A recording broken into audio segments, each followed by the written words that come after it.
All right, today we are here with Maureen Rooney, and Maureen is a virtual English language fellow now, working in North America, Caribbean, and Central America. Did I get that right? Correct. Yes. Excellent. Yep. And Maureen has taught a lot of conversation clubs or facilitated conversation classes and clubs online and face to face. So she's going to give us some thoughts about doing that in an online environment. So thank you for answering my questions, Maureen. Yeah, I'm happy to be here. All right. The first one is about the difference between a conversation club and an English class. How would you approach them differently? How are they different for you? So with the English class, there's definitely more grammar involved. And I'll definitely have kind of a starting point and an end point, like where people want to end up. Make sure I get a pulse on that, what they want to do, what their goals are, and make sure that we get there. With the conversation classes, a lot of my classes have had goals, like they want to improve their pronunciation or even just their speaking, just being fluid in speaking. So it's a little bit different because we're not so heavily focused on grammar, but we do a little bit more with like idioms, expressions, things to make it sound like more natural conversations. So that's all included in there. All right. So less We have focus on fun. the grammar, more focus on the fun, the fluidity, the fluency, Yes, and sounding natural. Sounds great. correct. Okay. So now let's talk about the difference between teaching or facilitating this conversation club face to face, which we all used to do a lot, and online, which now we do more of. How is the online facilitation process different than when you were doing it face to face?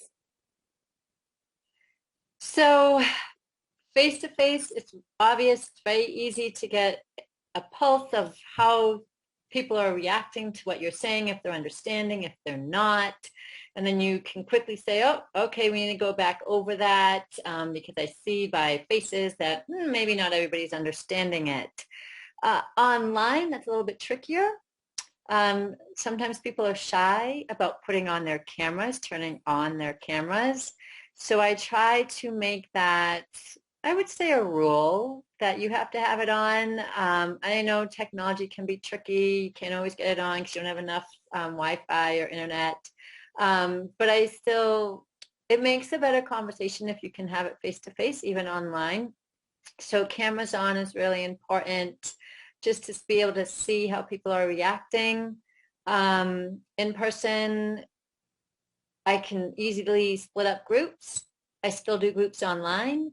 So a lot I have been able to adapt to an online environment. Breakout rooms are my groups now.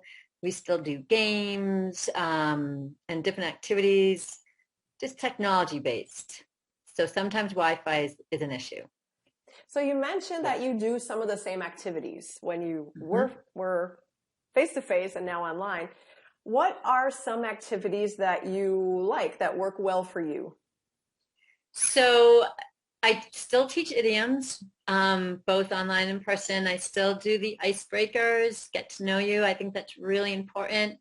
Each club we have, each class that we meet, each time we meet, Mhm. we do some sort of icebreaker, get to know you activity, because the more you know the people you're working with, the more comfortable you are taking those risks in speaking. So I still do a lot of that, which means going into breakout rooms and people sharing. In those breakout rooms, I do roles or yeah, I would say there are roles. So there's a note taker, a timekeeper, all of that. And I would do that in person as well.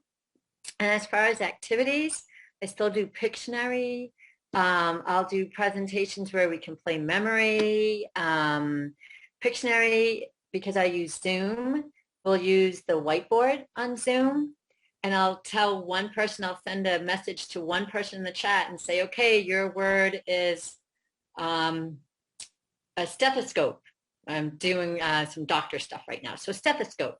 Okay, now that person has to try and draw using the tools on the whiteboard, a stethoscope, and everybody else has to guess, try and guess. So the Pictionary still happens. I like to use Pear Deck when the technology is there. I like doing debates. I still do those online. Those work out really well.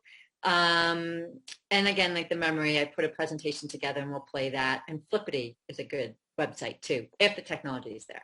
Okay, I'm not familiar with Flippity. I'm gonna have to If look that one up. you will. It's great. Cool. Can you Yeah. tell me your favorite icebreaker?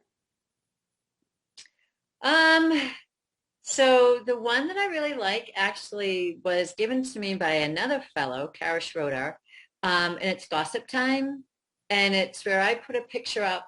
I put a slide up that has all these different pictures of me, that things that are important to me. So it'll have like maybe someplace where I traveled or a chocolate bar, just different things that tell the people about me. And I don't say who I am. I just say, look at these pictures and tell my story.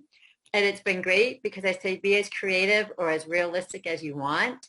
And depending on the level of English, people will come back and I'll be a princess who has traveled to Greece and married Poseidon.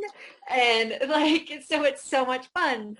And then I have so at the next class, everybody else will have to have brought in, well, have created a slide with pictures that represent themselves, and they do the same thing in the breakout rooms. So they're talking about each other, gossiping about each other using those pictures, and then they get to share who they really are.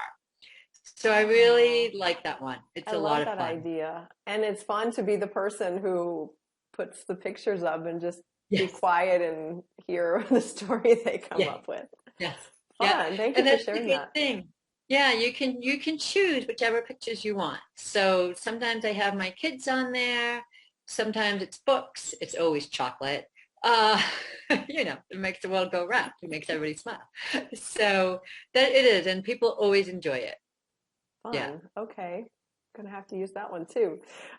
So my next question for you is about feedback. Giving feedback in a conversation group, it can be a little different than a class and also different online than face to face. So how do you handle giving feedback in this scenario?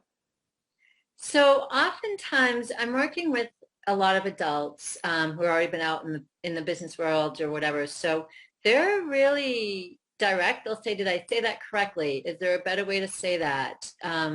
They'll ask me questions about different words that we're using or different expressions that we're using or in the conversation. So that's been really nice because it's just direct. They're asking me. So that makes it really easy.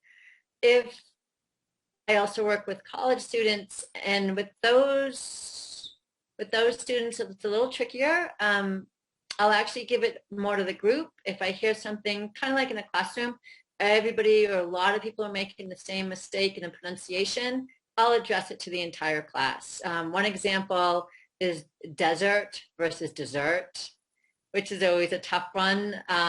So we will spend some time going over like that. And but I'll address it to the whole group rather than just one person, unless one person asks me. Okay.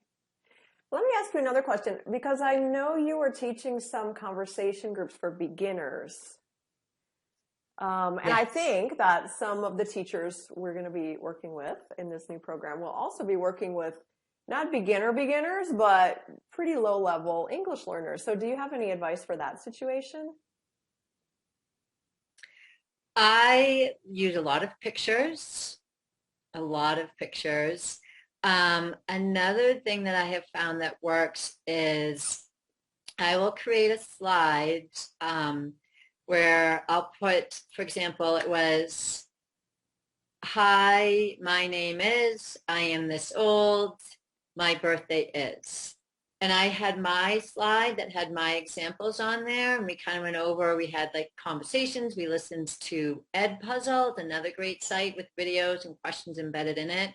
We listened to a few of those, so we went over a few of those words, and then everybody got a slide and I put their name in the middle, and they each had to go in and add that information. So then what we did at the end was presented it.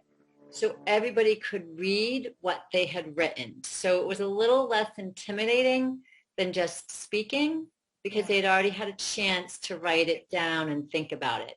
So I've done that with a true beginner group. This is a group that has like no English, and actually Spanish is more their second language. So it's working well. So I've done, like I said, those presentations for all the different topics, and then they get used to it, and they can read straight from it. So it helps.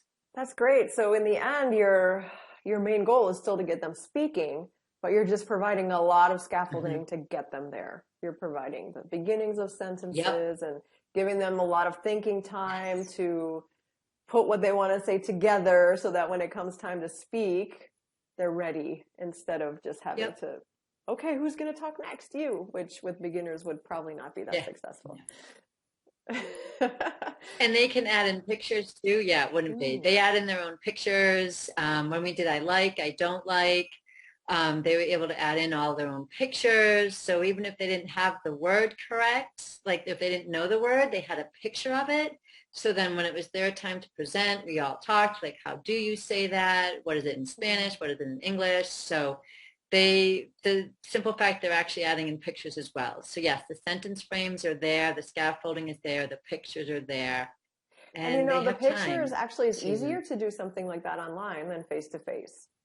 Because if I have to draw a absolutely. thing, you're not going to know what it is because I'm a terrible drawer. But if I can just grab a picture off a Google image, then we can get somewhere and really stick to the language. So always looking for the Yep, bright very side true. of doing this online because, as you mentioned before, there are some challenges. So there are also some things that we can Yes. really take advantage of, I think, and pictures is one. Oh, So, absolutely. final Yes. question for you, Maureen. Do you have any advice for new facilitators who are going to be running online conversation classes? Um, so one thing that I have realized is that I have to make sure I really explain how to use all the different features. Mm. So with a Jamboard, I also like using Jamboard. I take time at the beginning and make sure that everybody understands how to put on a sticky note, how to change the colors, how to write with just the text or add an image. The whiteboard on a Zoom call, annotating that is also tricky sometimes for people depending on how they access it. So that's another thing that I like to spend time reviewing. And then the group roles. I go over those every single class. When they're in a breakout room, the first thing they do after introducing themselves is decide who's going to be that speaker when we come back. Because we need one person each time to be a speaker. So when we come back, instead of me calling on somebody, they've decided in their group who's going to do this. And that person writes all the notes and comes back and summarizes it. So those group roles also really, really help. And that's something I do both in person and online, but online it really helps, makes a difference. That's great because that's something I use a lot face to face. And I know a lot of teachers have struggled moving online and still figuring out how to make cooperative group roles work. So I'm glad to hear Yeah. that you've cracked the code and figure out how to just different which ones work in a breakout room Yeah. and which ones don't. So that's Yeah. great. Yeah. I'll ask you more questions about that another time. All right. Any other feedback, or I'm sorry, any other advice for new facilitators? I'm trying to think, have fun with it. Be patient. Not everybody speaks at first, which I've also found. I've found that I have to call on people sometimes, but the confidence gets there, so it'll happen. They'll start talking. Thank you so much for sharing your experiences with us, and look forward to talking with you more about these things. Yes, and I look forward to hearing how it all goes. Great. Thank you so much, Maureen. Have a good rest of your day. Thank you, Kim.